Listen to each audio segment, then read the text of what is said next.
back to the program. Tales of magic and fantasy, ghosts and aliens, and stories that just warm the heart. Which one are you reading? I'm reading Jennifer's story. Why don't you do the introduction? Let me try to just finish this paragraph. Anyway, we're looking at stories. A lot of storybooks in front of us written by young students, and they're all written by some very talented young Singaporean authors. We're calling them authors already. I know, and it is very impressive just from reading that one paragraph. Well, in today's off the shelf segment, we cast a spotlight on the Young Author Scheme, which aims to draw out the creative talents of children as young as 8.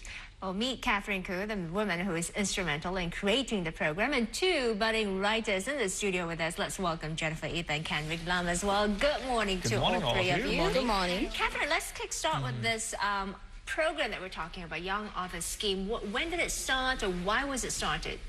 Well, it started in 2003. I was approached by a school actually to coach some young people, primary 5s who have written pretty good compositions, and the head of department, the English head of department, wanted them to go beyond just writing good compositions. He wanted them to go further and write a book, right? And I approached him, and he said, hey, since you're an author, why don't you help me to coach them, you know? And well, the rest is history. We started the Young Author Scheme.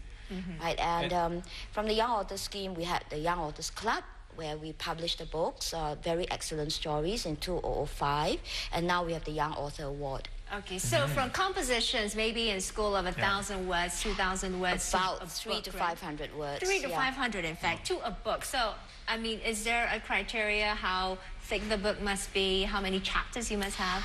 Well, we work on 10 chapters, but from compositions to story, it's very different. Exactly. Compositions are compositions, right? They fulfill some criteria, but stories have to be developed for the reader. I mean, when I coach my young authors, it's more like, okay, you're writing not for yourself, right? You're writing for a reader to read. So what makes a good story? We go through that, what the craft of writing is about, how do you work in chapters, how do you write maybe for something that's visual, you know what I mean, like I can imagine, and it can be for the screen. Sounds pretty tough. I mean, sounds like you gotta, you know, as thinking, if I'm a kid in school, I'm thinking, write for someone else, you know? And Jennifer, for you, what was it like? What's the story about, in fact? Well, basically, it's about 2 people who have to live together in the same house, but they're not related to each other. So it's more of like, who is she and what is she doing in my house? It's something people can relate to, because when you meet people for the first time, you want to get to know them, but you don't dare to get to know them. So you kind of live apart. So when you're sitting down there and you decide, I'm going to write a story, I'm going to come up with a book, do you think about something that's close to your heart and what matters to you, or is it more of like what Catherine was saying, you have to bear in mind what viewers want to read, you know, you have to have writing that's for others to actually see, so which takes priority? To me, writing is about expressing yourself. So basically, most of the time I write about things that happen in my life.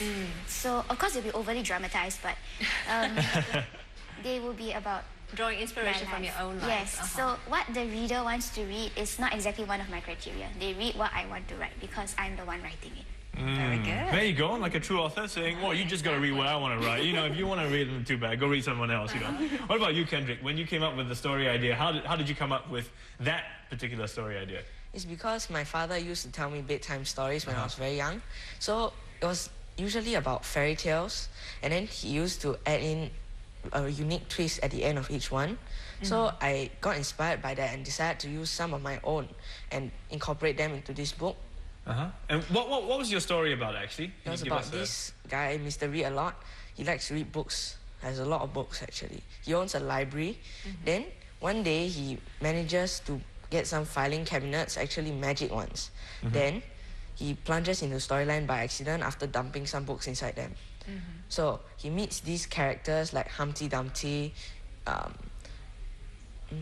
Little Red Riding Hood, and a lot of other fairy tale characters. I'm quite sure all of you should know. So Catherine, when you work with such young writers like Kenrick and Jennifer, do you encourage them to be as imaginative as possible, to really stretch themselves? How do you encourage that? How do you let I think it's all about motivation. Every kid has ideas. I mean, from as young as 8, from as young as 9. They have all ideas, and you have to draw it out. How do you do that? Motivation. You sort of like encourage them to talk about what they want, talk about, you know, little things in their life, right? And as they talk, you actually get the little sense of like, okay, this is what I might want to talk about. This is what I might want to write about. And we'll talk about genres because every kid reads fantasy. Some might want to write it. Every kid reads horror books, you know, ghost stories, and some might want to write about it. So you actually focus into what they want to write, right? And you draw them out, right? As in, okay, so what's your idea about? We go step by step. That's basically what I call mentoring, you know. And from that very one-liner that they have, a little idea, it can stretch to maybe, okay, so I want to continue and I want to talk about how he helped somebody. Well, it has to be something they're interested in, because just like a real author, I mean, authors write about things that they have a personal course, interest yes. and have experience as well, you know. Yeah, absolutely. No, I'm looking at Kenrick's book here, if I can call it. 9 chapters altogether. I think it's really cool to have a book under your name at such a young age. But you know what's even more cool, in my opinion? The fact that after you have a book written, you have a small corner where you dedicate your story to somebody. Now, that's not something that we all have a privilege. There you go, a little dedication here. I mean, she just spent the last 5 minutes telling me how, if she had a dedication, to write a dedication, who... I'll probably spend more time thinking what I want to write for that. Well, let's take a look at what Kenrick wrote. Who he dedicated it to. Well, he dedicated it to his mother, who wanted me to attend the class and to write 100 words a day. Okay then. 100 words a day. I mean, when you have something to write about, it's easy. But, you know, when you have to sit down and you're given the task of go write something and you have nothing, as we call it, a writer's block, what do you do? I just take a break, drink some water, and look at something. Like most usually scenery. Then after that, I return and try and brainstorm for ideas. Then most likely, or actually usually, the ideas always pop up in my head. Is it always in the order? You take a break, you have to drink water, you can't have a Coke, and then you got to look out the scenery, you can't like play a computer game? Is there a... No. Do you have like a system going on, you know? No, not really. Okay. Just kidding. Basically say taking a break there. Jennifer, while you're doing working on your stories, I mean, because it's all about words, it's not about pictures, and with words you're trying to create some, you know, imaginative visuals in the readers who are looking at your story. What's the thing that you learned most about this process? The fact that, you know, maybe choice of words are very important, the way you structure your sentence is important. What have you learned?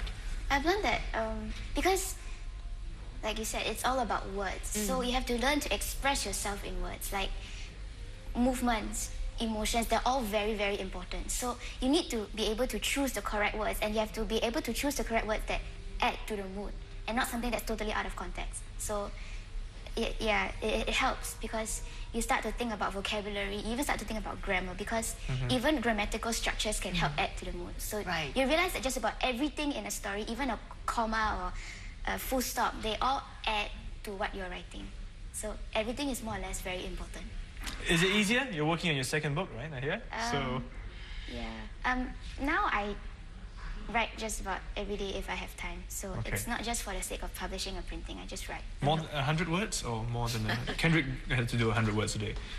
No, I don't have it. Just stop writing. It's okay. Don't Uncle listen to me. Stephen is just putting you on the spot. Uncle Stephen, hello. What's the second book about? What's the second book about? It's about, well, I've always been interested in countries, politics, revolutions. So it's about this group of people who have been discriminated against, segregated against, but want to rise up and rebel. Wow, a heavy topic. I'm impressed. That's not like a big topic. Well, good luck and thank you all for coming in. Good luck on your adventures on writing more books and more stories. Thank you so much for coming in this morning you. and sharing your stories with us. We've been speaking to Catherine Khoo, Kenrick Lam and Jennifer Yip on building up young literary talents in Singapore. So do watch out for more of their contributions at your favorite bookstore in the future. That's right. It's always great to see young talents sort of, you know... I'm very, very impressed. I know. Absolutely. And that next story, wow, it sounds like a big read as well. So, okay, do stay with us here on Primetime Morning. We're going to take off for a short break, but still more to come. We're going to meet a musician who's been sort of called the David Beckham of music. Of violin, in fact. We'll meet him in about less than half an hour, so do stay tuned. We'll be right back. Let's see that.